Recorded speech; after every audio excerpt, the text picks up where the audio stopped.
Welcome, everyone. Welcome, welcome. Please have a seat, a virtual seat with us.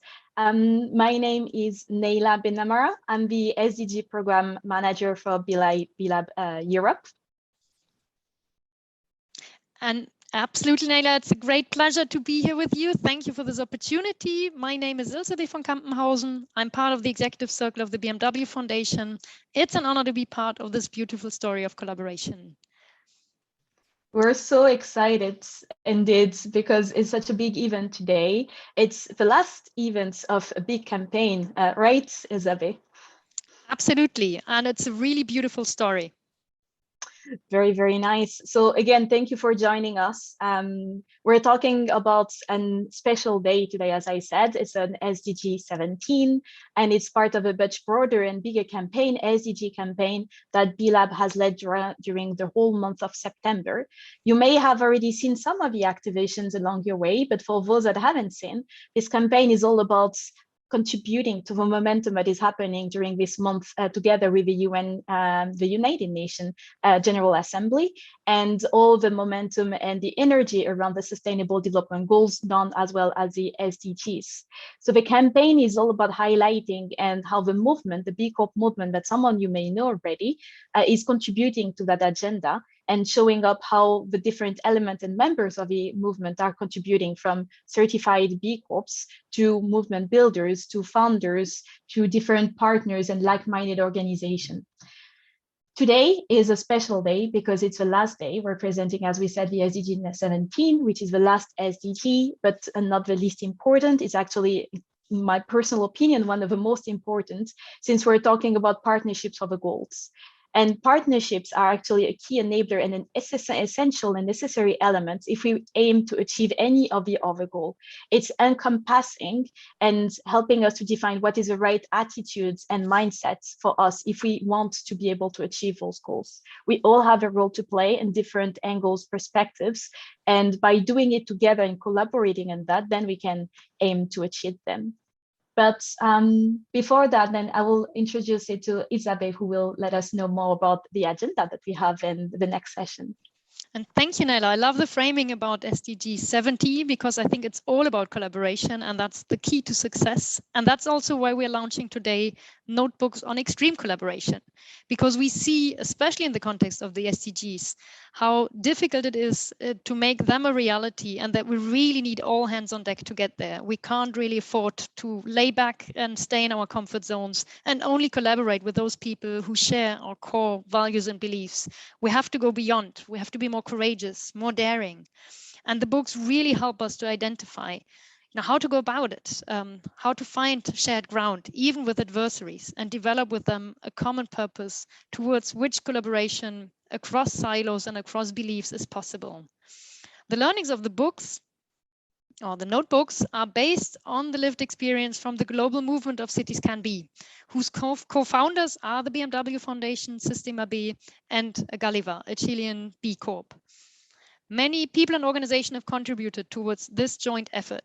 A big thank you to all of you for sharing with the world tools and strategies to build communities based on collaboration that goes beyond what is customary until now, and what is in tune with the great challenges we face as humanity in this new era. We're honored to have very special invitees from different parts of the world with us. Thank you for joining us. And to officially open our event, we would like to invite two key people whose work and organizations were instrumental to the development of these books and for making Cities Can Be a global movement. First of all, there's Katie Hill, chairwoman of BLab Europe, who is a driving force of innovation and inspiration to help businesses become part of the solution in the social and ecological challenges we're currently facing. And there's Markus Hipp, CEO of the BMW Foundation Herbert Quandt, my boss, a strong promoter of the value of responsible leadership and of purposeful collaboration across sectors and cultures. Katie, let's start with you. Thank you, Neila and Ilse, for this really warm welcome. I'm absolutely delighted to be here to talk about one of my favourite topics, Cities Can Be. In my work with B Corps, I tend to be working more at company level and sometimes at groups of companies. But what I think is so exciting about the Cities Can Be program is putting companies and the private sector organizations into the heart of a much bigger ecosystem for the benefit of all. And so this initiative is just absolutely fundamental to what we can achieve when we collaborate together. And I know this is something that Marcus and BMW Foundation have been absolutely instrumental in. So I'm going to pass over to Marcus now. Thank you, Katie, and also thanks to Nela and Elizabeth for the introduction. I'm also very happy to be here and in a certain way celebrate the success of Cities Can Be, which is the result in a certain way of extreme collaboration, which we talk about today. And also we have, and we will learn much about out from the notebooks, which will be published and are published already now about these topics to achieve the SDGs. For the BMW Foundation and for me, the core experience behind of this movement, and I think of the learning of all what we need for the future, is that extreme collaboration needs in the beginning extreme personal transformation. I think that we really have always to start with ourselves and the patterns which have been created within us over centuries and which we have to overcome now. And that's what we are trying within the BMW Foundation and with all our friends and communities around of us. I just want to mention this point. Personal transformation is in the beginning before we talk about organizational, systemic, or global transformation, which is in the preambula of the SDGs. It's about the transformation of our world. But this starts with a radical, extreme transformation of ourselves to prepare a new way of connectivity within us to other people and to build trust and a common belonging to a common purpose. I think that's the idea behind, and that's a wonderful example which we see in Cities Can Be, and that's something which we really should share with others to learn more about how to do that.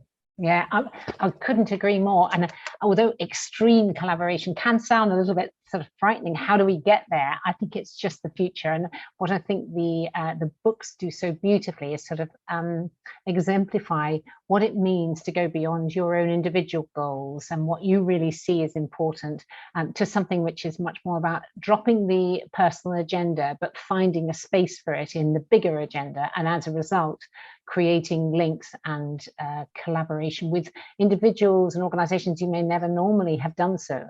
And so this is a real stretch for individuals, but whatever is built without individuals being at the core of it, nothing really.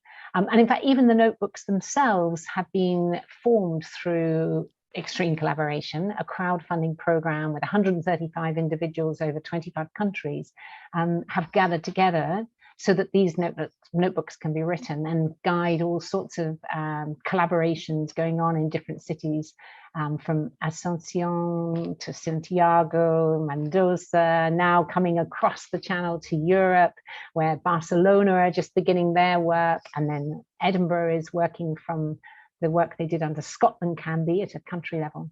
So we see this kind of invisible thread and the baton moving across the globe, which is just a beautiful example to you know, as a starting point for any organization to think about how they can play a part. Absolutely, Katie. I just also, something resonates very much to me. Also the second title of the second notebook, which is looking for a new common, cultivating a common epic. Yeah, I like that. Common epic sounds also challenging, but I think there is something behind of this idea. Also, my experience is that out of our personal transformations, we have to learn to build new ways of communities. Mankind always has organized in kind of communities, but mostly they have been exclusive through religion, through ethnics, through all different kinds of also what separates people.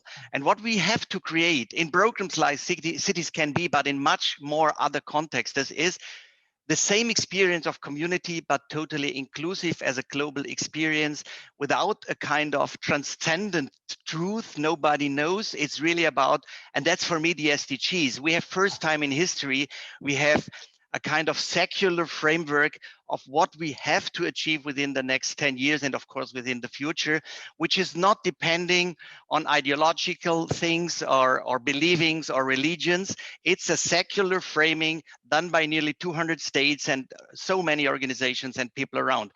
But we have to use the experience how to create communities as we ever have done to create and to build communities, which is also again about, as you have said, also it's about places. Where come people together? How do people come together and start to collaborate? And to make communities in history, it was always about sitting around bonfires, telling stories, celebrating, drinking, eating together.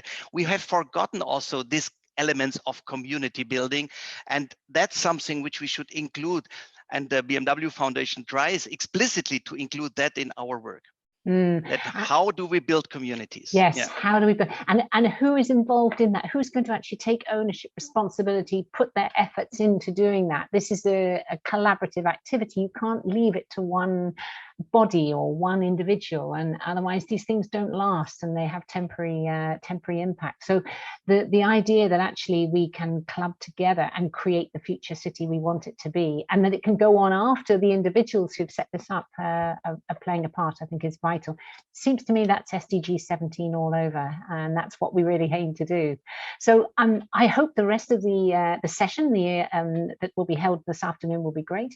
I really encourage everybody to get engaged and read the books and look at the website and follow their instincts and make their city their place. Wonderful said. Thank you. Thank you so much, Marcus and Katie, for your inspiring reflections.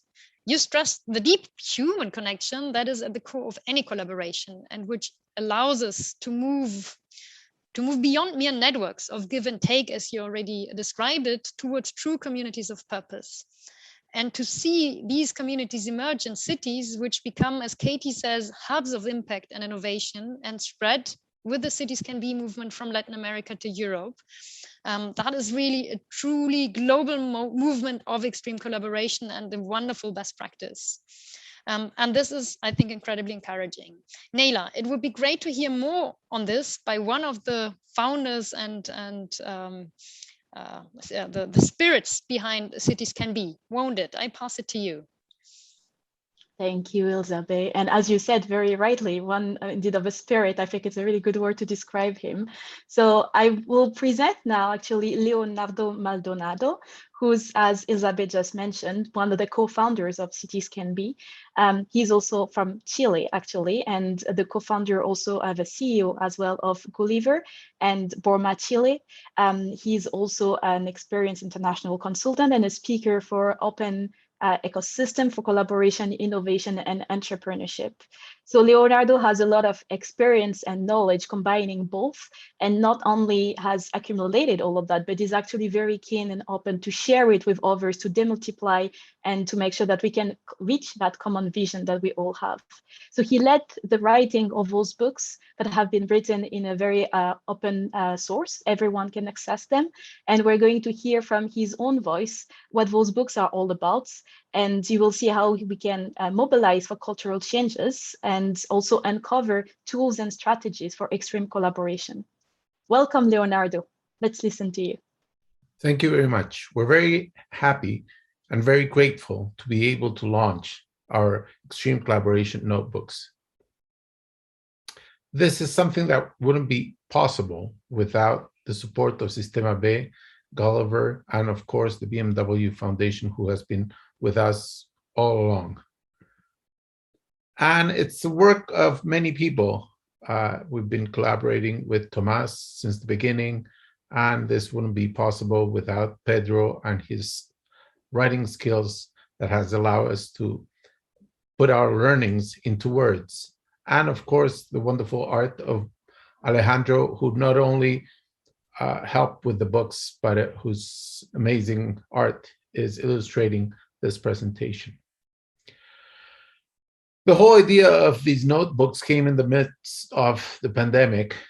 And one of the things we've learned from the pandemic is that even though science did an amazing work and was able to create results in a very short time span, we basically failed as humanity to organize ourselves and treat it as one thing, one planet, one issue.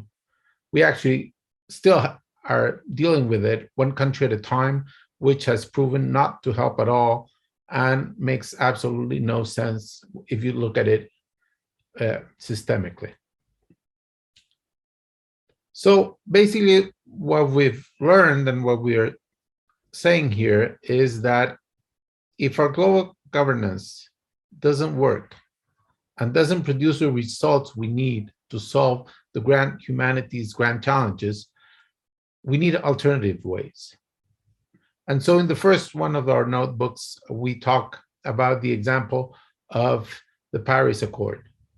We are all very proud of what happened there. It was amazing, except that it was the 21st COP it took us 21 years to get some agreement on what are we going to do with climate change. At that speed, we're not going to make it. So during the 25th COP, a way of hacking it appeared. It's not an aggression. It's not outside of COP. It started from inside the COP, but it's a way of hacking the way we're working. Instead of having to agree on everything all the time, Race to Zero is everybody can opt in. And 120 countries already committed themselves to get to carbon neutrality by 2050. But what happens if your country doesn't commit to this? If you are not a country, well, there's no problem, because as a city you can commit. If you're not a city, as a corporation you can commit. Universities have committed, even global funds have committed. And that means already more than a third of humanity in less than a year has committed to carbon neutrality by 2050. What we're saying here is we need a new way, a different way to articulate ourselves and to get results faster. And that's what we call extreme collaboration. And what we've been doing in Cities Can Be is to ask ourselves, how can we use this new capacity of extreme collaboration to advance the SDG goals? And what we're saying is that we think one city at a time is not a bad idea. We've been working in 6 cities and we want to expand. And the idea is, we know that we have very profound differences. We know we come from different countries. We know we have different religions, different political views. It's okay. Nevertheless, we need to collaborate. If we're going to tackle this kind of global challenges, we need to do it together, even if we don't agree. And that's what we call extreme collaboration. It's going beyond traditional collaboration into a more uncomfortable zone. And for this, we have developed 4 strategies. Each one will have a notebook, and we're in the process of solving that. And let me start with the first strategy, cultivating an epic common purpose. What does that mean? It means that we need, if we're going to collaborate, we need to feel that it's good for all of us. And that's not obvious. Let me give you an example. If we think of Africa, in the beginnings of 1994, Mandela had just gone out of prison. We were heading for an election. Most probably he was going to win. Now he gets, people tell him that there is a military coup that's being organized to overthrow him as soon as he gets into power. So what does he do? He invited for a meeting the general that was in charge of the rebellion. And in the words of the general, he was expecting at his arrival to the meeting to meet a very angry and resentful guerrilla leader. And instead of that, what he found was Mandela that in a very soothing tone, offered him a cup of tea and took the opportunity to thank the English for introducing Africa to tea. Now, I'm not saying that this cup of tea was the solution to all the problems of South Africa. We're sure that there's a lot of things, other things that had to happen. And most of all, the problems are not nearly solved. There's a lot of road ahead. But what we're saying is, he started a conversation where we could be on the same side of the table. Now, what Mandela told this general was the fact that he understood what he was doing. He knew he was building a rebellion. He knew he was trying to have a military coup. And he says, I understand that. And I know why you're doing it. Because you want to take care of your own. You don't want your people to suffer. Well, I don't want my people to suffer either.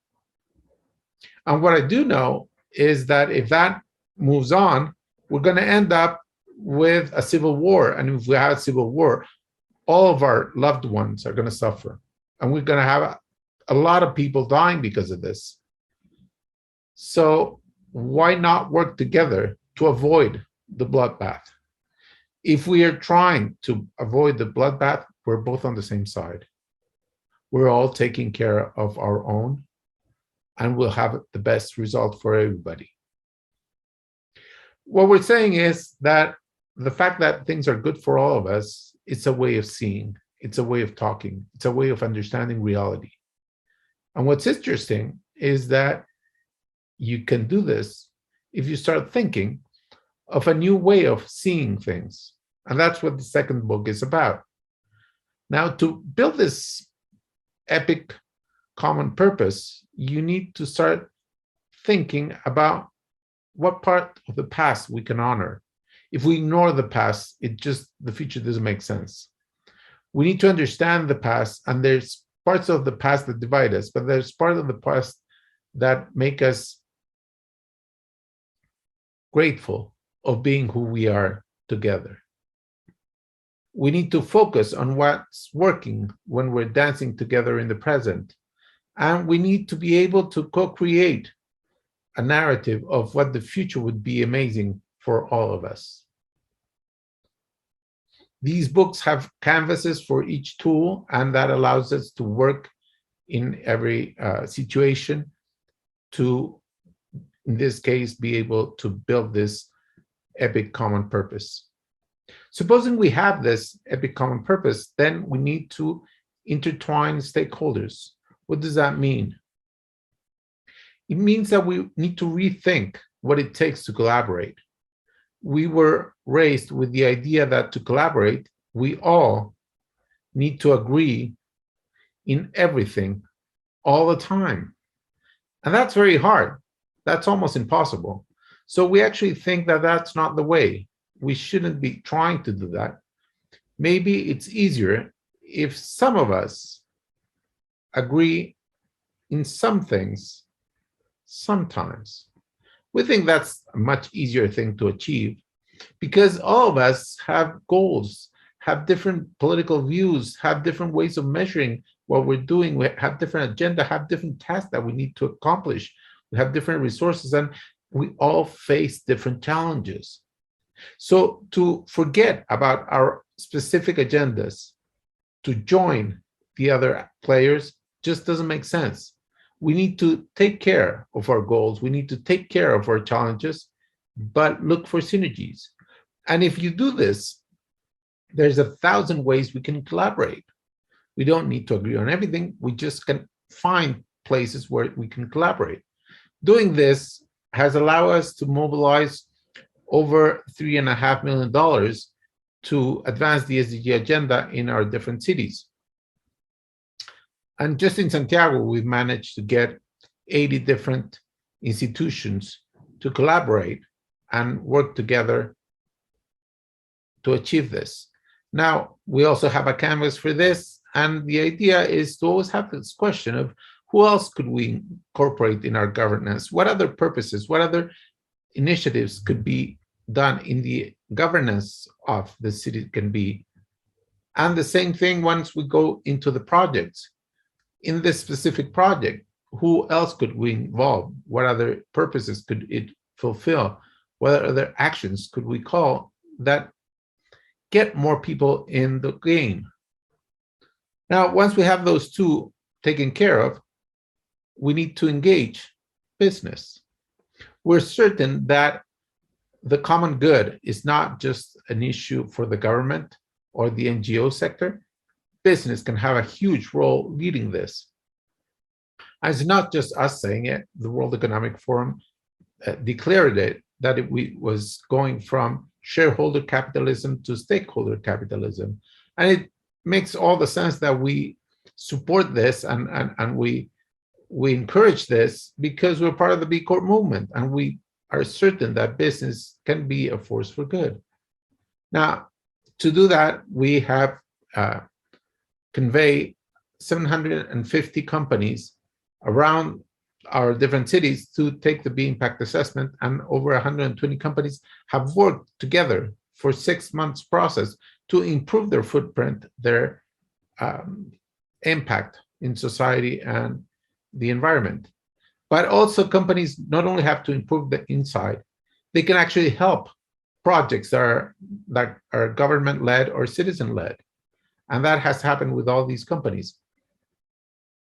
And the last thing is we're certain, and the Me Too movement or Black Lives Matter have proven that citizens can have a huge impact worldwide. So we have designed a way of doing this, what we call massive initiatives of collective impact. So let me give you an example that actually summarize all 4 strategies put together. If you're going to put together the major of Santiago and the major of 2 different neighborhoods inside Santiago with school kids, with a photograph collective, with the subway metro, with the public transportation, with the NGOs, with the citizens, with the paint company, with famous artists, if you want to put them all together working, our natural instinct is that we have to agree on what to do. We're certain that that doesn't work. To agree on what to do means a lot of effort. But if we just agree on a shared purpose, then it's much easier to get them working together. And that's what we've done. So let me give you an example of how does this work. We got citizens to write phrases that explain the SDGs to other citizens and that move them to action. We gave those phrases to famous artists. They produced amazing works of art. We went to the mayor of Santiago. She loved this and she said, I'm going to put it with my own budget on every corner, on every street. We went to the subway and they said, sure, we can print this on the cards that people used to get on the subway. As they got printed, hundreds of thousands, the Secretary of Women's Affairs saw the one about gender equality, loved it, and printed on her own money more cards of that one. Having done that, we went to the buses and they said, we love this, but we don't want those images. We need photos of the city. We went to the Photographer Association. They gave us the photos for free. And the buses printed it and put it on the bus stops and on the buses. Having done that, we went to talk to specific NGOs that were working in specific neighborhoods. And we went to a paint company and they gave us the paint to do the murals.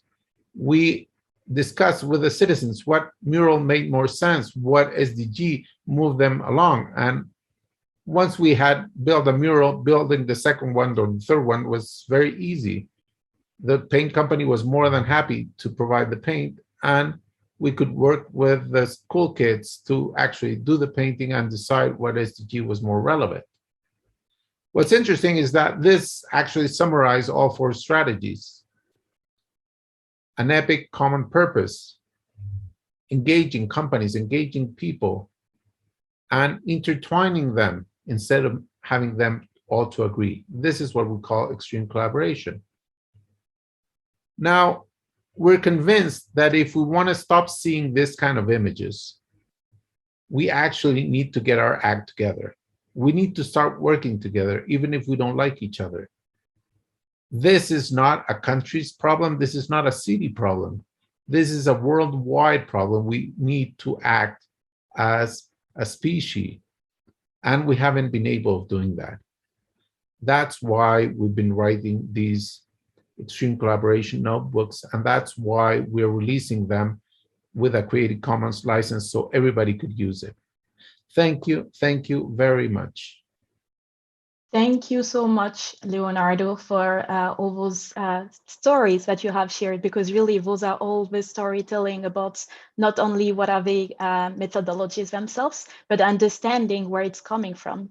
And when you will, all of you, and I hope you will read the books, the Extreme Collaboration Notebooks, you will realize that the books themselves have been written in a similar fashion, with also this idea of a journey that we go along from one book to another, and understanding indeed why do we need extreme collaboration, but also how to apply it.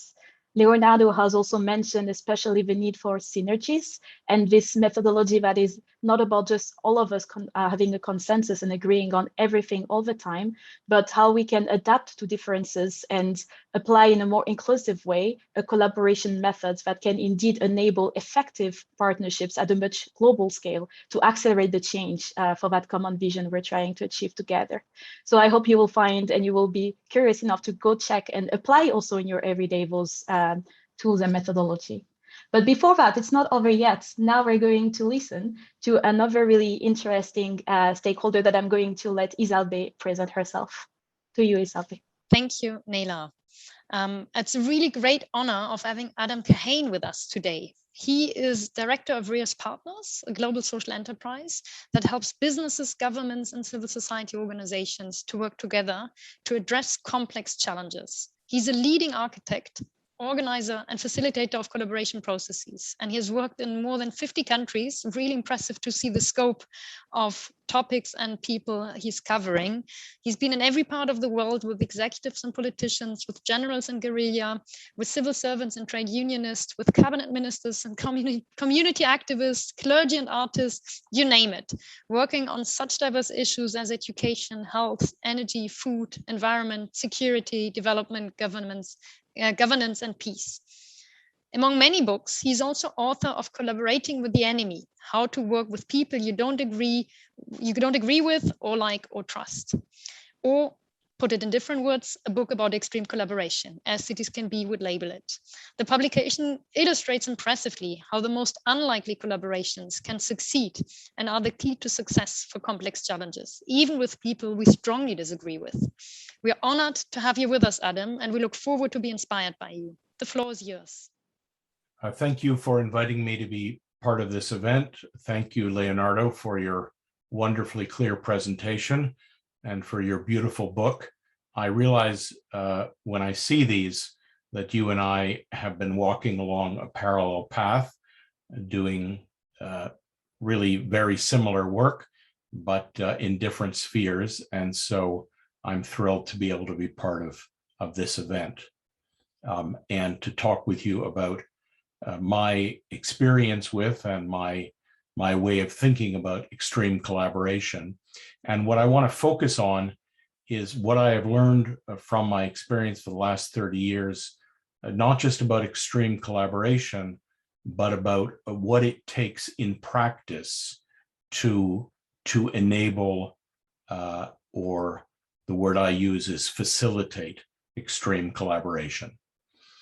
Okay, I'm going to offer you some concepts in the second part of my presentation, but I want to ground this by just giving you some examples of the experience I've had. These concepts don't arise out of just thinking about things, but about much trial and much error, and so much learning over these past 30 years. And the example I want to give you, just to start with one, is of a workshop I was involved in with my colleagues, my RIAS Partners colleagues in late 2017 in Colombia, in the North Cauca Valley near Cali. You'll recall that Colombia had a brutal civil war that lasted 52 years. In 2016, a peace treaty was signed between the FARC and the government, and various processes started to try to implement the accords and move forward peacefully to deal with the real challenges of the country. The North Cauca Valley was an area characterized by lots of violent conflict involving not only the FARC and the ELN, but narcos and self-defense forces and the government.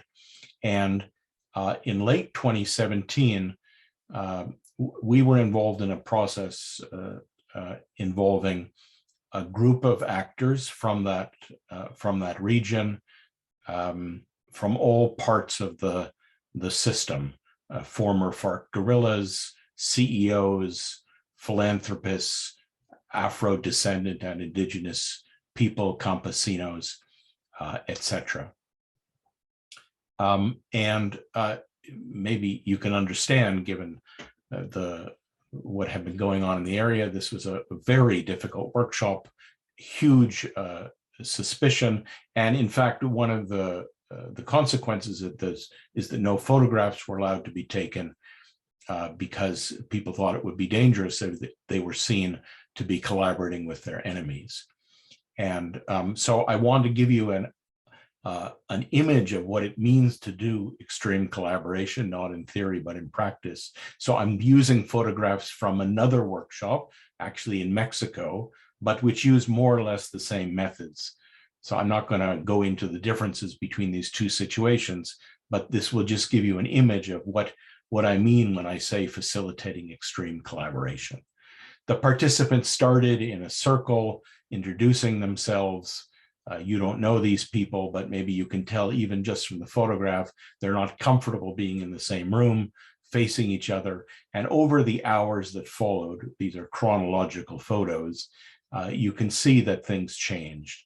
They started off with this very basic but not easy activity. How do we understand the current situation?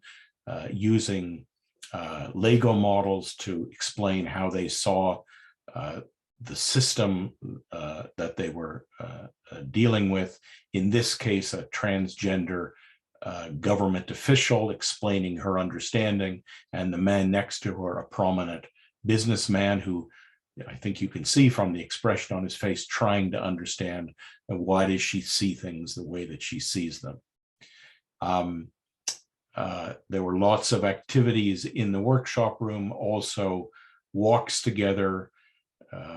These walks are surprisingly important as a way to literally journey through the situation together and to share not only ideas but personal connections.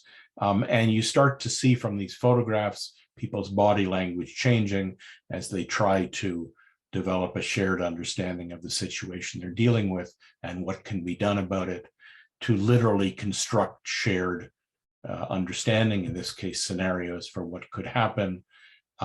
This is a photograph of a radical leader greeting or saying goodbye to a policeman, saying, the last time that I was in a room with a policeman, I was being tortured. So something important happens in such events, happened in the Mexico event, happened in the Colombia event.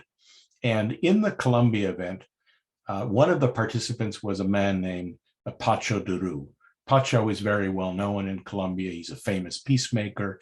He used to be the head of the Jesuits in Colombia.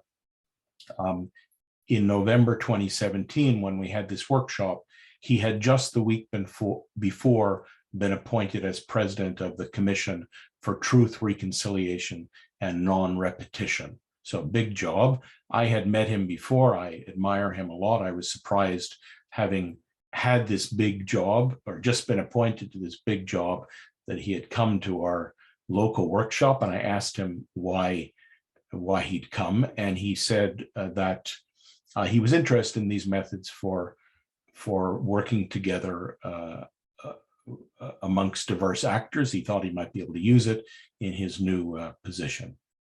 Anyway, at the end of the first day, where we had more or less done the sort of things that I showed you in the photographs, Pacho comes running up to me, very excited, and he pulls me aside and he says, "Adam, I see what you're doing." I say, well, what am I doing? And he says, "You are removing the obstacles to the expression of the mystery."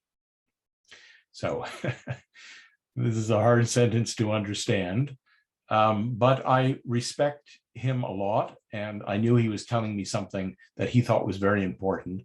And I've spent the past 4 years trying to understand what that sentence means. And so I'll come back to this at the end. But this is, I think, an excellent summary of what in practice it takes to facilitate extreme collaboration. It requires removing the obstacles to the expression of the mystery. Anyway, this is the one example I wanted to give you just to explain what I mean. My colleagues and I and Rios Partners have been doing this work all over the world for 30 years on many different topics. We don't have a geographic specialty or a subject specialty.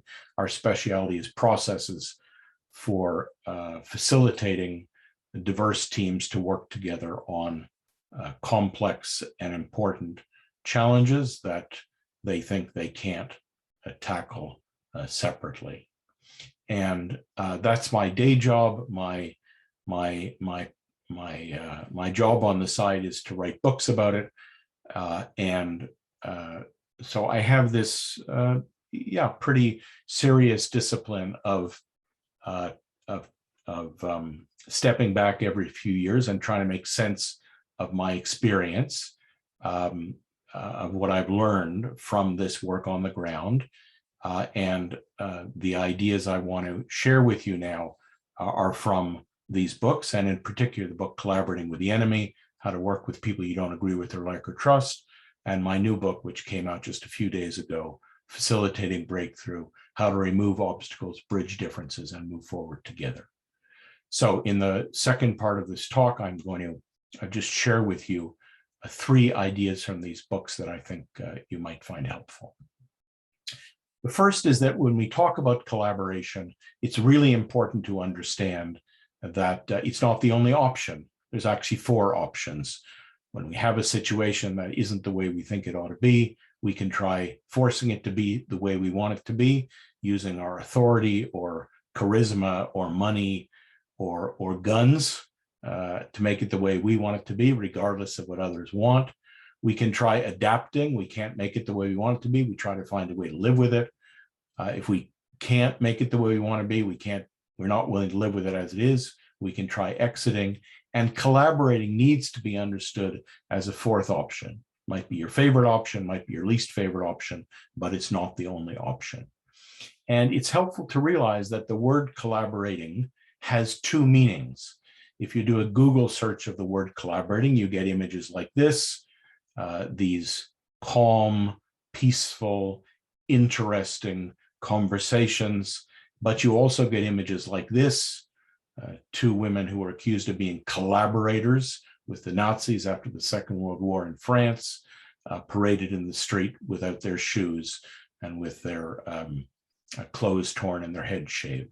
So collaborating on the one hand means working together productively, and on the other hand means to betray.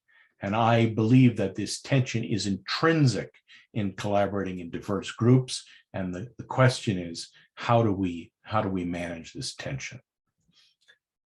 So that's the first idea. The second idea I want to share with you is there are 2 conventional or common approaches to facilitating collaboration. The most common approach is what I call vertical collaboration, where we focus on the good of the whole, and the premise is that there is a hierarchy, especially of the larger over the smaller. And so this is characterized by collaboration where we say, we're trying to solve this problem. Let's think of the good of the whole. Let's leave our individual interests and positions at the door. The upside of this is coordination and cohesion. The downside is rigidity and domination. A second kind of collaboration, which is also used a lot, is the opposite. The organizing principle here is equality. The upside of horizontal facilitation is autonomy, variety, diversity. The downside is everybody's doing what they think they need to do, and often we get fragmentation and gridlock. And the second idea I want to offer you is that facilitating extreme collaboration requires not choosing either vertical or horizontal. Most people do that, but to use both of them. And they're a classic polarity, just like inhaling and exhaling. And nobody argues about whether it's better to inhale or exhale. You have to do both. You have to do them not at the same time. And that's how you go on living. If you choose one, you end up dying. And transformative facilitation is the same thing. You don't choose either vertical or horizontal.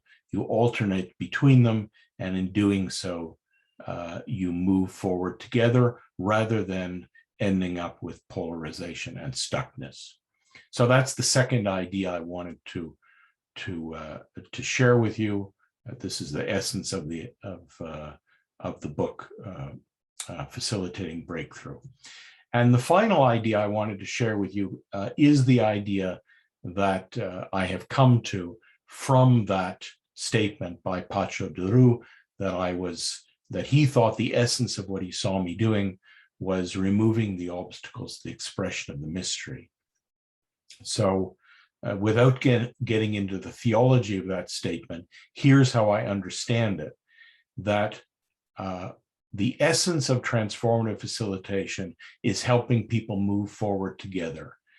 And that means employing three drives. Moving means or requires unblocking power, which I define as the drive to self-realization. Together means unblocking love, which is the drive to reunification, wholeness. And forward means unblocking justice, which is the structure that enables and directs power and love. So that's a mouthful. These are big ideas.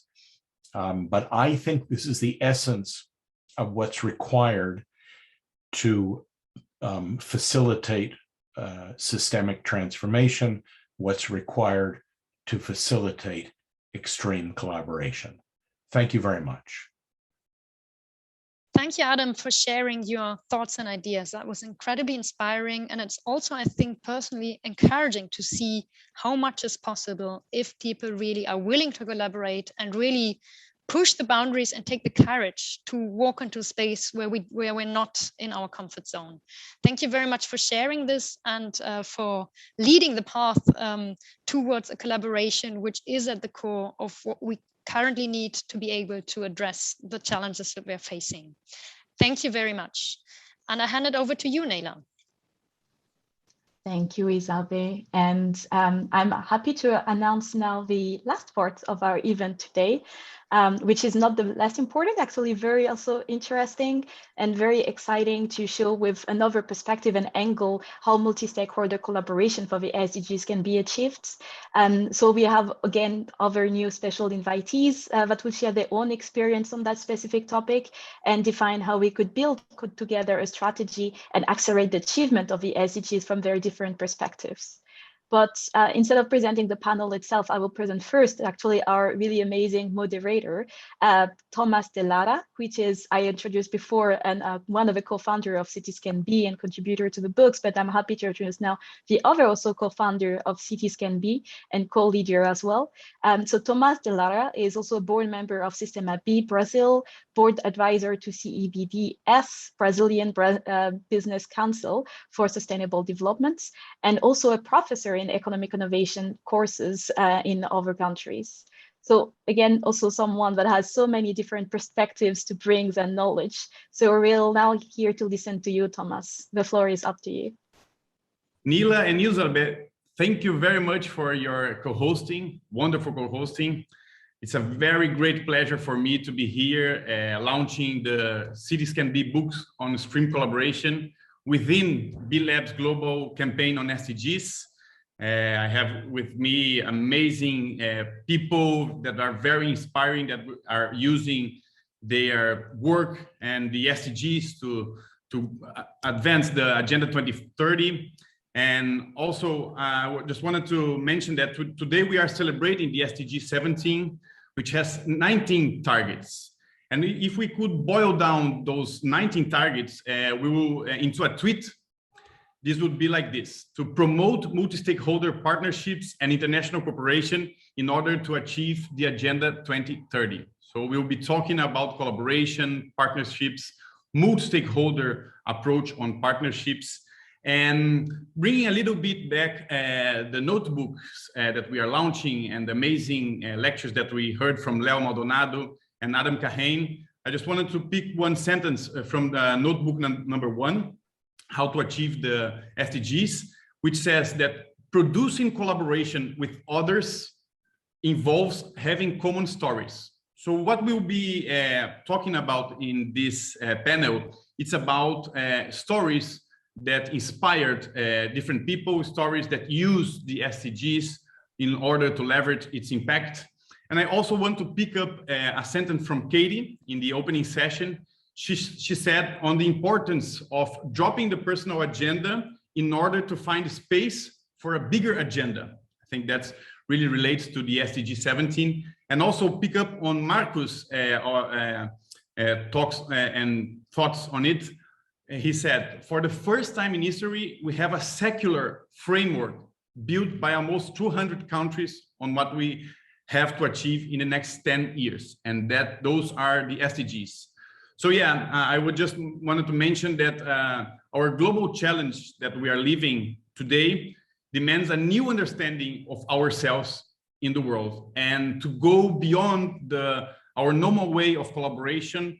It is a very big challenge, and it's a challenge that we have to work in our daily base and ask ourselves, am I collaborating enough? Am I doing proper partnerships? Am I bringing the most of it to make the impact that we are aiming for? So that will be the conversation that we'll be having in this panel on multi-stakeholder collaboration for the SDGs. So let me intro the amazing panelists that we have today with us. First is Annette Richardson, former senior advisor to the United Nations Office for Partnerships and founder of Richardson Partners, LLC. Charmian Love, co-founder and activist in residence at BLab UK. And Robert O'Kine, CEO at BIOSIS and United Nations SDG Pioneer for Digital Innovation and Inclusion. Welcome, my friends. There is a great pleasure to have you with us here in this panel. And I would like to open our conversation straight to the point, asking you, how can we accelerate the achievements of the SDGs, and tell us a little bit of stories of multi-stakeholder collaboration so we can be inspired in order to move with the SDG 17. And I will pass the word to Annette so she can start with us and sharing her story. Annette. Thank you. Thank you, Thomas, for having me, and delighted to join these extraordinary panelists who've been doing extraordinary work around sustainability. I just want to sort of set this conversation. Obviously, I was a senior advisor at the UN when we drafted and launched the SDGs, so sort of ground zero of that thinking. A couple of things I'd like to share with the audience is this notion of sustainability is probably one of the most difficult alignment that anyone, any individuals or corporations or organizations will have to do. And we'll have to think about not just the economic or the environmental, but also the social, right? And that's, in order to align those three sort of principles is the most difficult things to do. That's one to keep in mind. In terms of partnerships, It is also very difficult because if you think of large groups, for example, if we think about political groups have a sort of lifespan of maybe 3 years, 2 years, 3 years, depending on the political term. So that's a very short, right, span where you may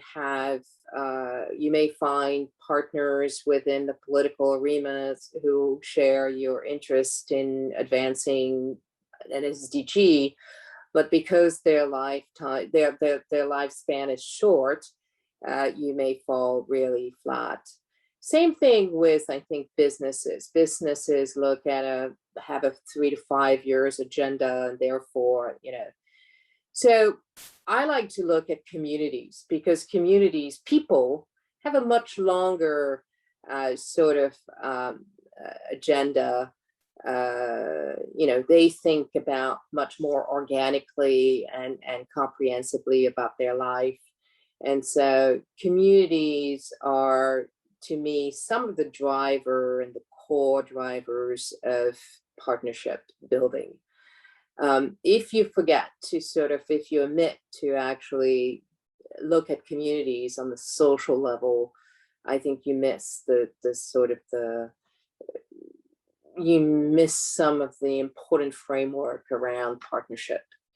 The other thing I would say about partnership, and I can talk a little bit more within the discussions around some of the most successful partnership and those and partnership that failed, right? I think 3 sort of concepts that I think about when I think about successful partnerships is one is mindset, and I talk about empathy and compassion, and this is not just about an ideology. It's a reality. You have to think about the concept of collective as opposed to individual. So that's one. The second thing is I think about it in shared interest and not so much philanthropy or charity. I think about it in terms of responsibility, accountability, and transparency. So that's another one that is important to sort of lay out. The third one would be, having an in-depth understanding of the issues. I mean, I think if, 17 goals is very complex. Some of them are extremely, extremely complex and are multidimensional.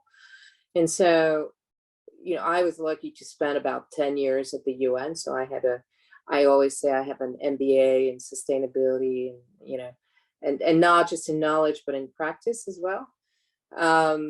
So I was very privileged about that. But I do think that too often people do not know the issues in depth. So I would say, understand the issues and how they are interrelated, right? The SDGs are interrelated issues. And then finally, I think one of the most difficult things to do around partnership is building these sort of unlikely partners, those that are different in potential partners who have perhaps different agendas, but perhaps a shared interest, and where you can really advance at scale. We at the UN always focus about scale. It is not about, it's saving lives of millions and millions of millions of people. We're not looking at 10 or 50 people. I'm not, minimizing the importance of community support. But if we really want to achieve those goals by 2030, I mean, we have to look at scale. And so finding those that can really propel you to, scalability and growth and advancement fast is the key to successful partnerships. Amazing. Thank you very much. I wrote down some insights here and just wanted to share with you also. It's about mindset. Partnership is about mindset, is about empathy and compassion, bringing collective rather than individual, and also thinking about the unlikely partners, right? And that's related a lot to the lecture from Adam Kahane, collaborating with the enemy, because more and more we have to be able to partner up with people that maybe we dislike, or it's unlikely that we would partner up with. And of course, the importance of building communities. It's within communities that we build trust, is within communities that we can leverage the collective intelligence in order to be more creative as humankind to advance the Agenda 2030. So it's just a perfect start. And I will pass to Charmian, please. The word is with you. Oh, wow. Well, I got to say, I feel like I'm smiling really big because I'm loving this conversation and I'm loving where it's going. And actually, in some ways, I want to kind of go off piece because I want to just like riff on some of the things that have just been mentioned.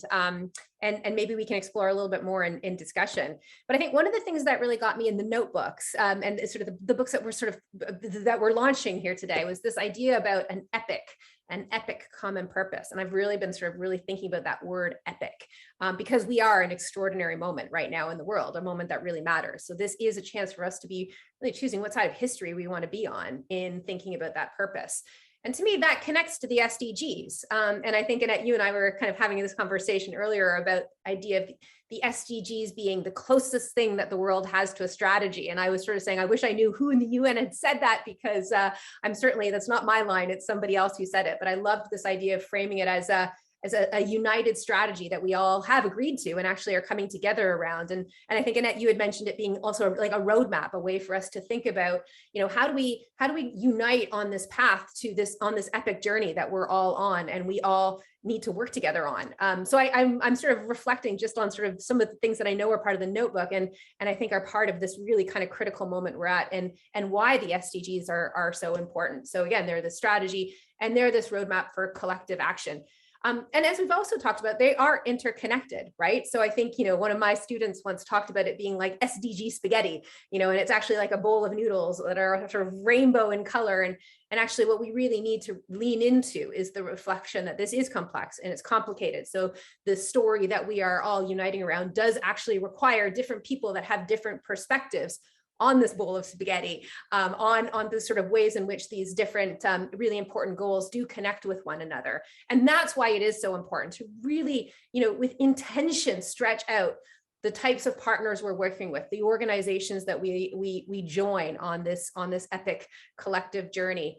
And so maybe what I can do just to sort of share some of the things that I've kind of seen in my space that I found really interesting are examples of these kinds of collaborations that are happening with sort of some of these unusual suspects or some of those that maybe aren't necessarily the people you'd usually think about collaborating with. I've certainly been like Adam, really tuned into this idea of pre-competitive collaboration. So where do we see, competitors working actually with one another, recognizing that to truly address sort of the systemic issues or the industry level issues, we do need to find ways of making sure that organizations are able to work together in order to address those industry concerns. And a couple of years ago, I know Elon Musk, I think he opened up the IP for sort of Tesla. And a lot of people were like, wow, why? That's pretty extraordinary. He's opening it up for everybody. And so his competitors could use it. And he went on a late night New York talk show. And I pulled out the quote of what he said, because when he was sort of challenged on this by the talk show host, he said it this way. He said, if we're all in a ship together and the ship has some holes in it and we're sort of bailing water out of it and we have a great design for a bucket, then even if we're bailing out way better than anyone else, we should probably still share the bucket design. And I thought that just kind of puts it so perfectly about why we should be really open to collaborating with a range of people, even if they're people that would traditionally be competitors, because actually saving our boat from sinking is actually kind of more important than those immediate sort of competitive dynamics that are in play. I know I'm really excited about hearing what Robert's going to contribute to this conversation too. So maybe I'll just sort of finish up with just a few other very quick examples of some of the other spaces I'm certainly tuning into when it comes to these unusual collaborations. One of them is between generations, actually. So I'm really inspired by some of the work that some businesses are doing to really actively bring young people voices into decision making, even, you know, at a board level. And this is not about a token young person voice. This is actually about really listening to and taking on board the creativity that young people have when it comes to looking at these issues that we're all going to have to face together. So I'm really excited about intergenerational collaboration. Paul Pullman actually had a great line a few years ago. I think he said, don't give young people a seat at the table, give them the table. So I would encourage anyone listening, thinking about collaboration, is to think about ways you can bring young people into decision-making processes within your organization. There's also a piece here about collaborating with citizens. And I know you pick up, Thomas, in this in the notebooks, you know, this idea of new power and how we can work with people. And it also speaks to this piece about community. And one of the ideas I'm really following closely is this idea around citizens' assemblies. So where and how can you find ways to bring together a group of citizens, train them, and make sure they have sort of proper information about some of the things that are happening around us in our world, and then really take on board the recommendations that those citizens bring. So I think, yeah, collaborating with, you know, citizens is a really interesting dynamic that I think is interesting, and I think we'll see more organizations engage in. And last but not least is, I think, how we as movements, and I will call sort of B-Lab and the B Corp an example of a movement. You know, we're a movement of people using business as a force for good. And I think an important part of collaboration that we need to take on board is how we partner and work with other movements. So in the spirit of like the movement of movements, how does B-Lab work with a range of other organizations that are also similarly looking at ways to rethink and reimagine, you know, our economic system and really sort of support businesses on that journey. And so I'm really, you know, interested in tuning into the work of groups like Imperative 21, which B-Lab is a part of. So those are just sort of some of the examples of some of the partnerships I'm certainly really feeling excited about watching and seeing develop on this road and on this epic journey to meeting the Sustainable Development Goals.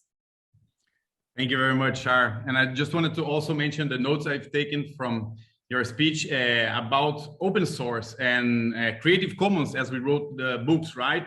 Those are, I would call best practice for collaboration as we allow and as we open up for others to pick up on what was built and then build, you know, over it and build even bigger. So I truly believe in the movement of open source, of Creative Commons.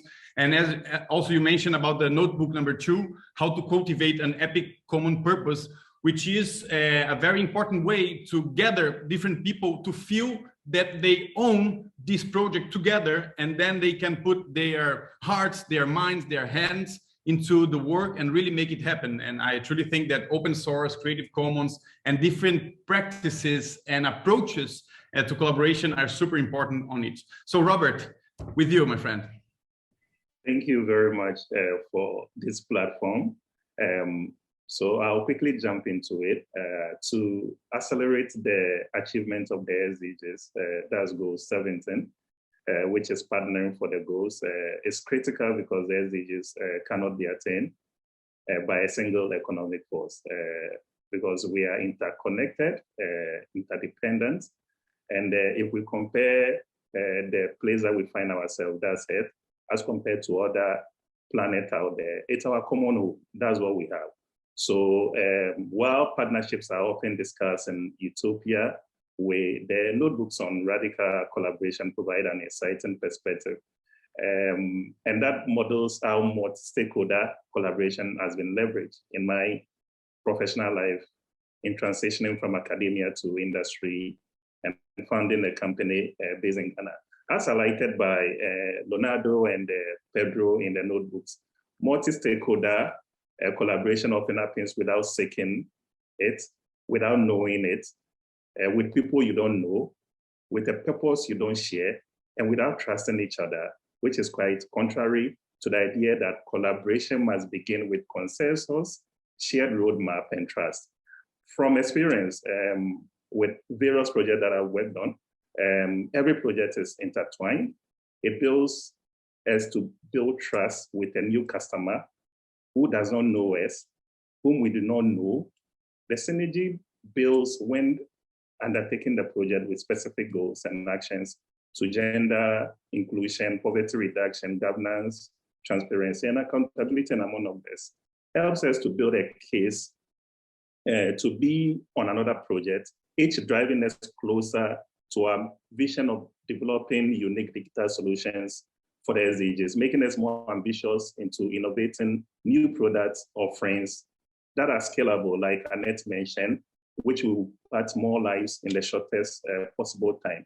So through this, we identified the power of shared stories that informed our brand positioning and our approach in sharing our impactful stories on the solutions that we've deployed out there.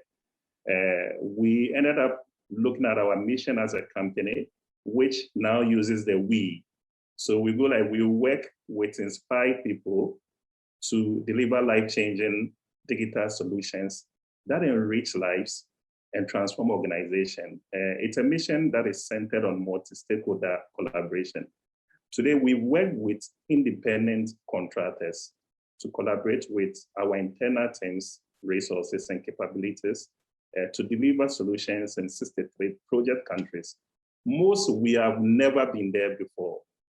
Again, we are leveraging on the power of multi-stakeholder engagement, collaboration, working with people we don't know, but we have a common purpose.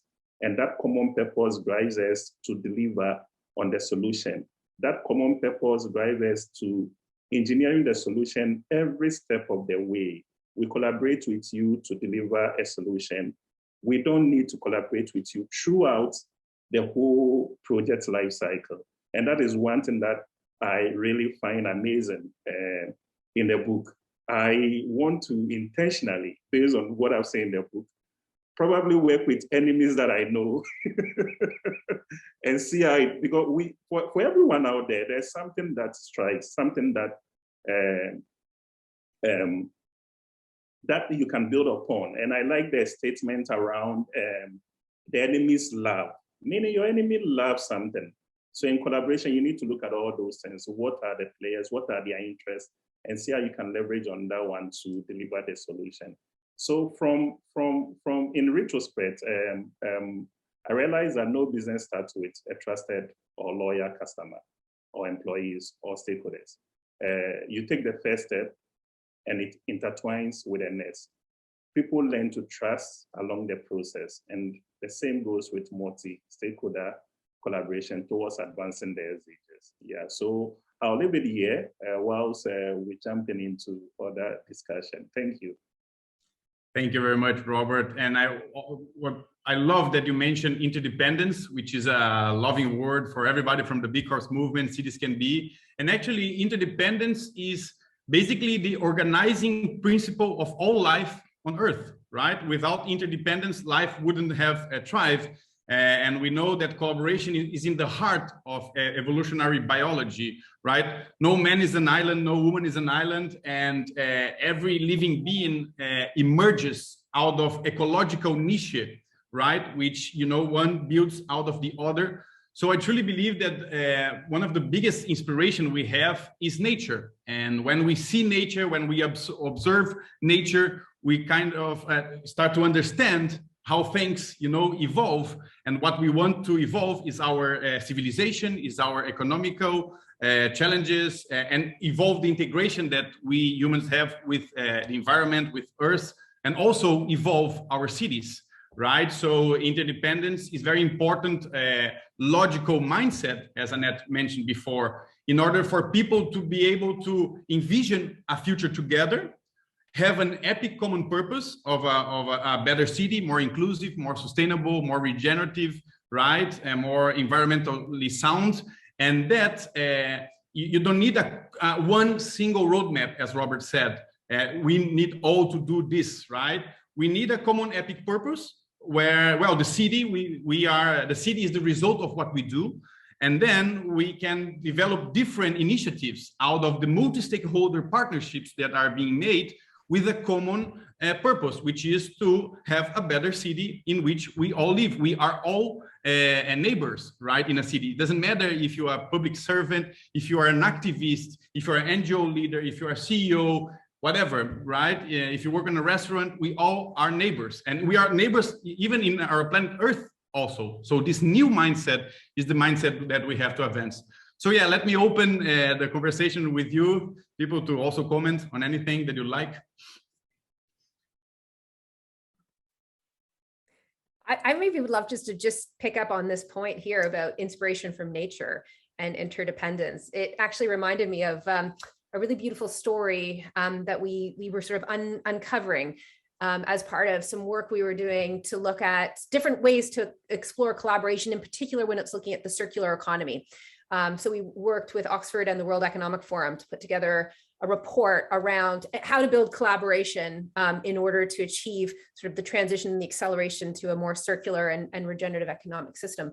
And what was really interesting is we had, a framework that looking at for 5 I's. That was sort of our framework around collaboration. You need to align on what the interest is in engaging in the topic, have clarity on the intent, be really clear what inputs you're able to contribute to the collaboration, be very clear as well on the impact you're having, both positive and negative, and over what time horizon, and ultimately to build into the process constant view of how do you improve.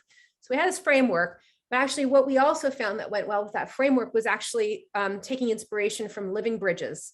And again, this was, the inspiration coming from nature, was to see that actually there are these incredible bridges that have been built in India that have been actually created by shaping the trees and the roots and the branches that over centuries, they get shaped so that they become intertwined and create these incredible bridges. And actually what makes them so extraordinary is that these bridges actually are alive, so that as the storms come or the rivers rise, they actually become much more resilient because they are able to adapt with their environment. And when we were thinking about this approach of talking about collaboration and these 5 I's, we were also saying, let's take some inspiration from these living bridge builders, those who have the patience to work with nature and shape it, knowing that if you can do that well and you can be patient and considerate and really consider the dynamics of the environment around you, you can create incredibly strong partnerships because these roots and these branches intertwine with one another and are so resilient to the changes that happen around you. So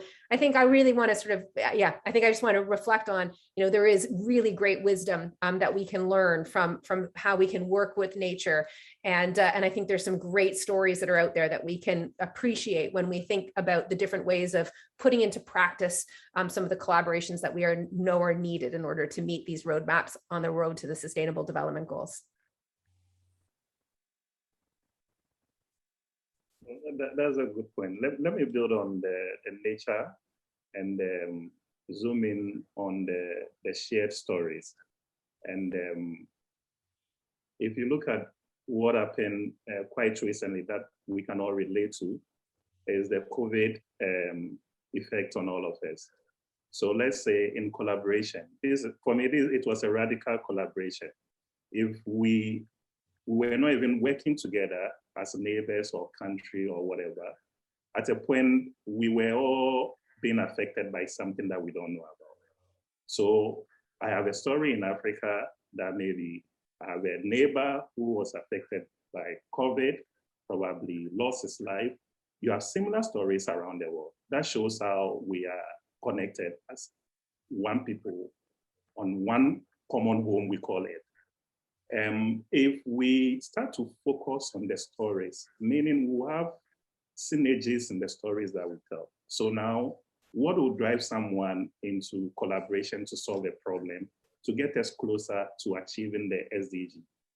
That is what happened with the COVID, where we were seeing research organizations working together in different countries who, for some reason, might be in more or less a nuclear war then.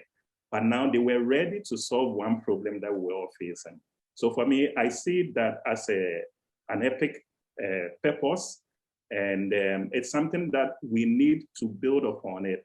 As much as we've delayed in achievement of the SDGs, I think if we go with this kind of mindset that this is what we have and we don't solve it tomorrow, there might not be even life on earth for us, we'll be able to still achieve this thing within 2030.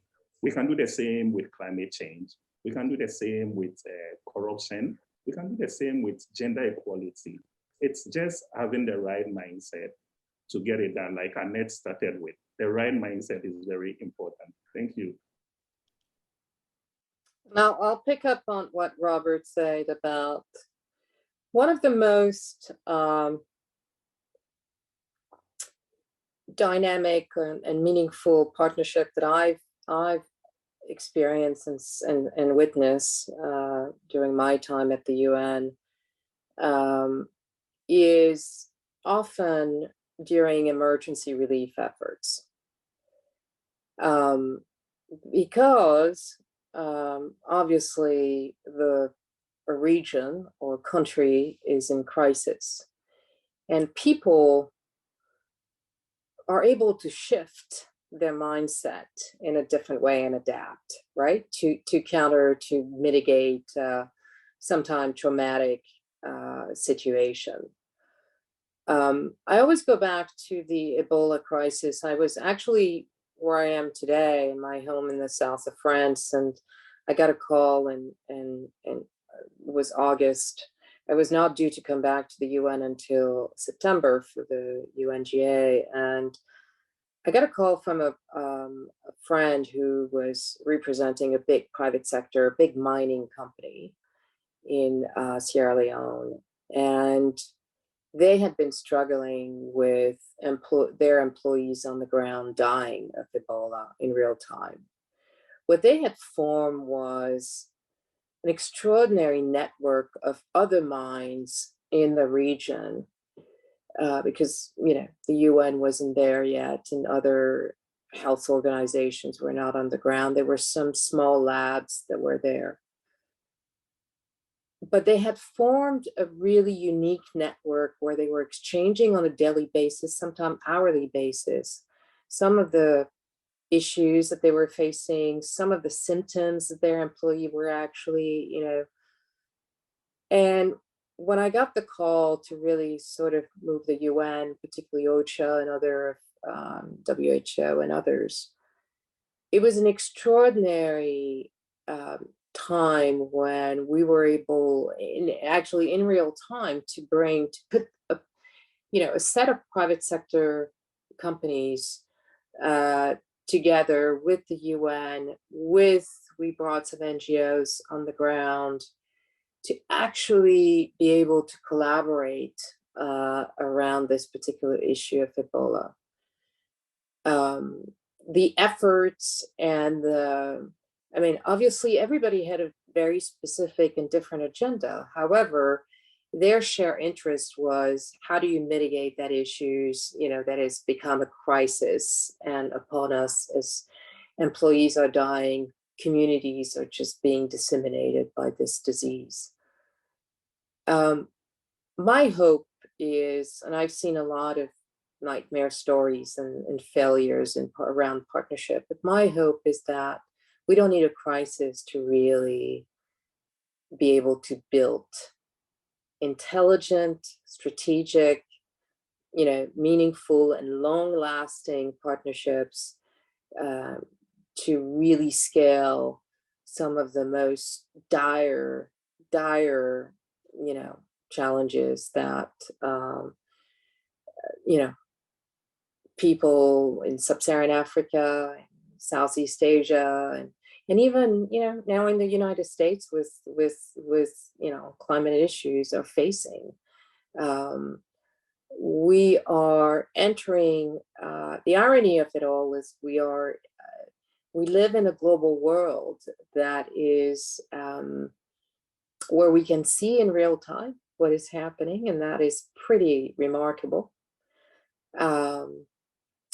But we can also retrieve in real time, because we see, right, this sort of fear of, sort of changing the status quo, not wanted to really, or wanted to get involved to a certain degrees, but not further, is really interesting sort of behavior that counters our globality.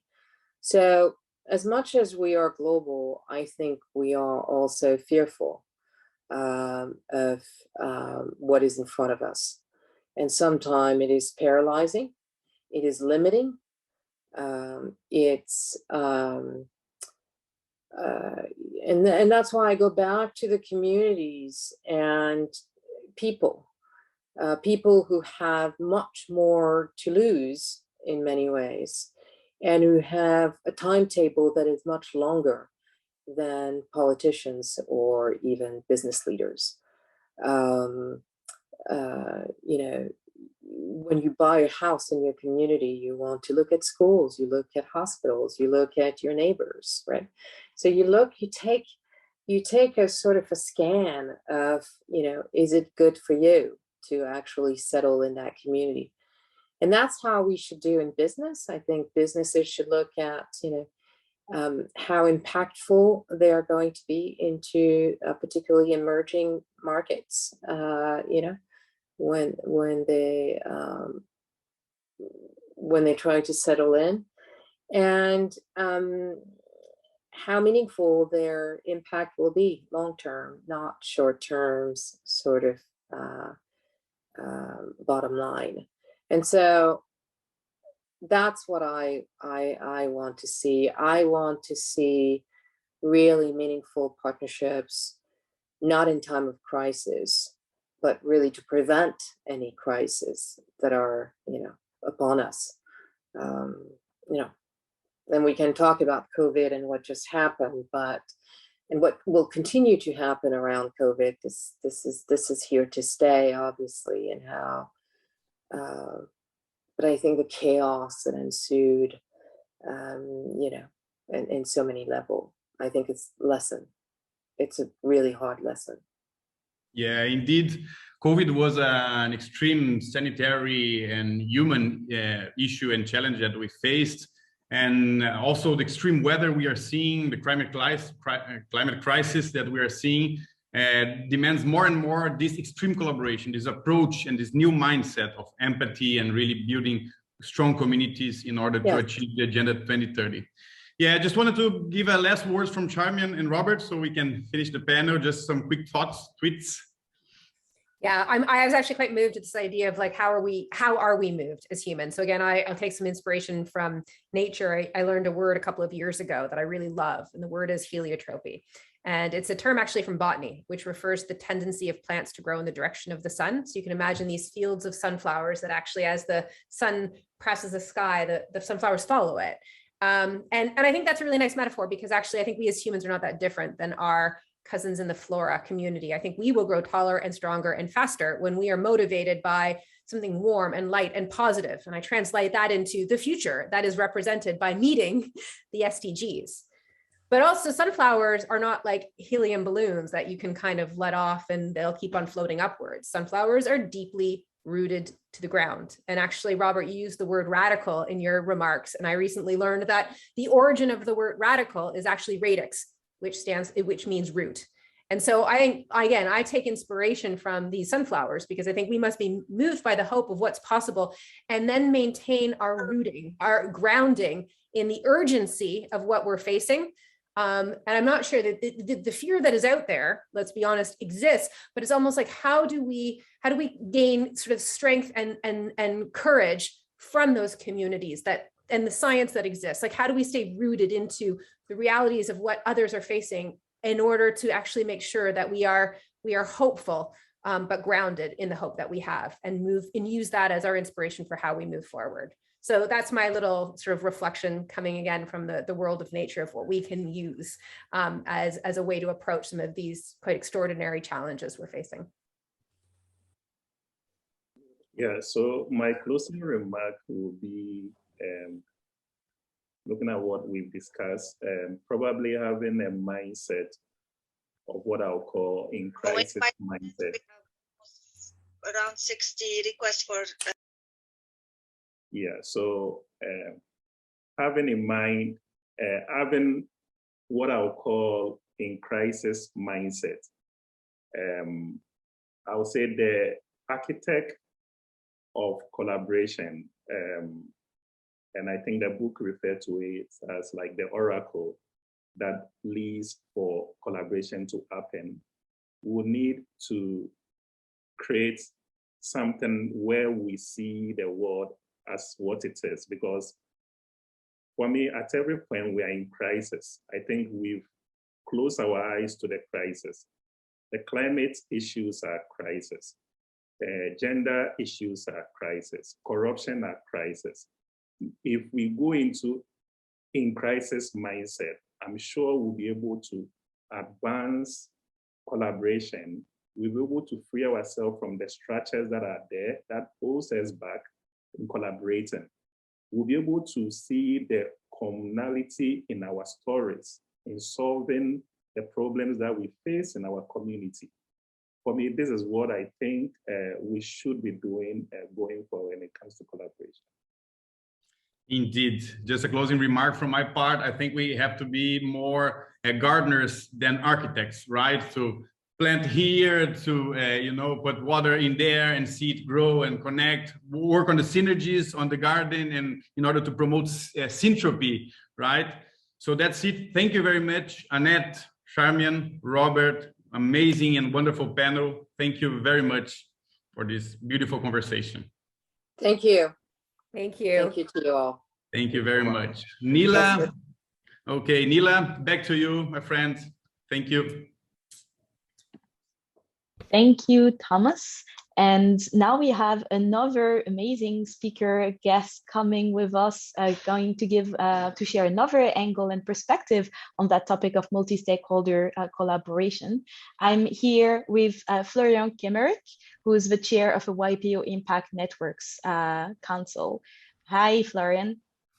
Hi, Nila. Pleasure to be here with you. Florian, can you tell us just a bit more of who you are and what is actually YPO for people who do not know this network? So yes, it's me, Florian Kemmerich.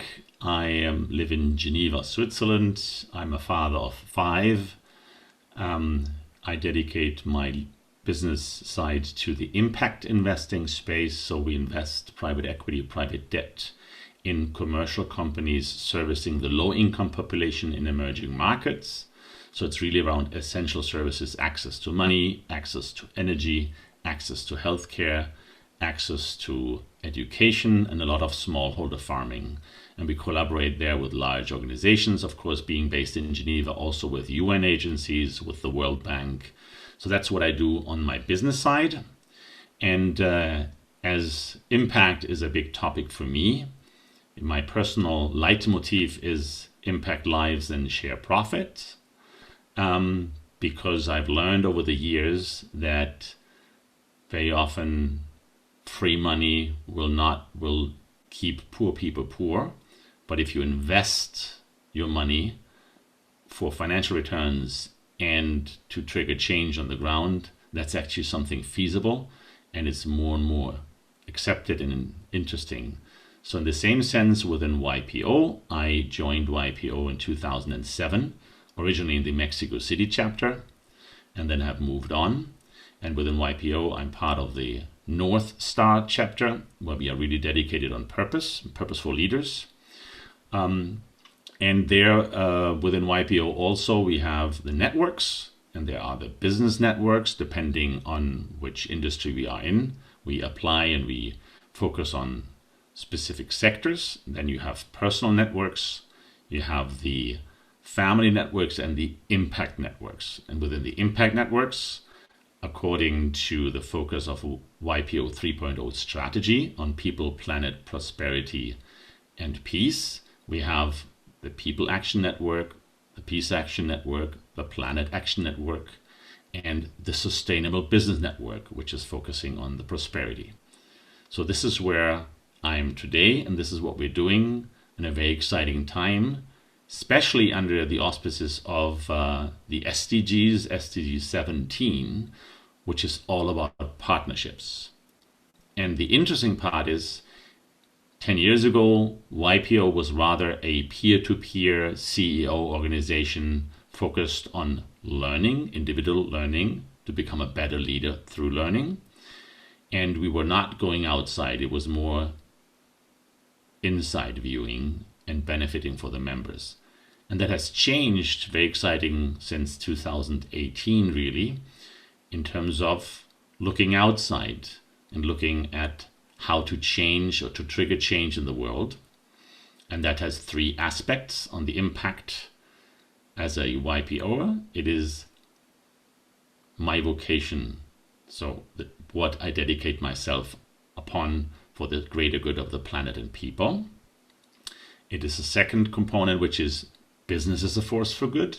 And there, of course, the close collaboration with B Lab on benefit corporation is one major exciting aspect for YPOs, actually to convert their companies into doing more than focusing on the financial returns. And the third component is, of course, those YPOs which invest their money in businesses or in other things. They can do the same, capital as a force for good. And there, of course, impact investing is a major segue. And that's also why we have, besides the global partnership of YPO with B Lab on the business as a force for good, we've also added a partnership with the Global Impact Investing Network on capital as a force for good. So you can see there's change coming, and the change is relevant not only because the world needs it, but also for the organization of YPO, for us to stay relevant, is to inbuild in our DNA purpose/impact in a way so that the future generations see value and benefit of that organization, of YPO itself. So the call to action is number one, to understand, that making money and doing good is not two different things, and one doesn't come after the other, but both at the same time. So the sustainability, for example, has a value, increases the competitive of your company, increases the attractiveness of your products for the end users. So you should get there, every company, everybody who does something to get into this space. And there you go. Another call to action is also to understand that planet and people is something we can trigger and support through capital, through our actions, through our businesses. So that's a call to action in the same sense, saying get together in an inclusive way, not exclusive way, not looking at competitors, but how to align ourselves jointly on common goals, whether this is the financial markets with the money, whether this is people and family offices, whether this is privately held companies, whether this is publicly listed companies. It goes alongside in the same trend. And you've seen that also in ESG as a new criteria. And that's another call to action. And a lot of people are still asking, what can I do and how can I do it? But there are exactly these partnerships with, for example, B Lab, with GIN, also with X Prize. Here we have on a whole cohort of different companies we support, early startups, on plastic waste management, for example, or on forestry solutions. That's something where I can only invite everybody, and this goes along to all my YPO fellows, our spouses, but also our youngsters, to step up and be part of it, not because it's only needed, but also it's extremely exciting and a new pathway and amazing things to see, to trigger. And last but not least, also the use of technology. Technology resolves access and affordability for mankind everywhere. And that's a very, very exciting new segue to transform, to go away from the old industrial revolution phenomenon where people had to move and follow the money or the job. Right now, it is actually changing in a very positive way. I hope this answers your question.